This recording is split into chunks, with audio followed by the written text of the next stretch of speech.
Hello guys, നല്ലൊരു അടിപൊളി തട്ടുകട സ്റ്റൈൽ കടല റോസ്റ്റ് ഉണ്ടാക്കിയാലോ.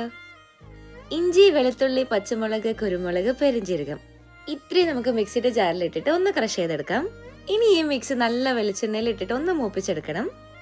അതിലോട്ടേക്ക് നമുക്ക് 2 ഉള്ളി ഒന്ന് ചെറുതായിട്ട് അരിഞ്ഞിട്ട് ഇച്ചിരി ഉപ്പും കറിവേപ്പില ഇട്ട് നല്ലവണ്ണം ഒന്ന് വഴറ്റിയെടുക്കാം. അതിനുശേഷം തക്കാളി ഇട്ടിട്ട് നന്നായിട്ടൊന്ന് ഉടച്ചെടുക്കണം. പിന്നെ പതിവ് മസാലകൾ ഇട്ടെടുക്കാം. മുളക് പൊടി, മല്ലിപ്പൊടി, മഞ്ഞൾപ്പൊടി ഇത്ര ഇട്ടിട്ട് ഒന്ന് മൂപ്പിച്ചെടുത്തതിന് ശേഷം ഉപ്പും മഞ്ഞളിട്ട് വേവിച്ച് ചേക്കുന്ന കടല ഇട്ട് കൊടുക്കണം. അതിന്റെ കൂടെ തന്നെ ഇത്തിരി ഗരം മസാല ആഡ് ചെയ്യാം.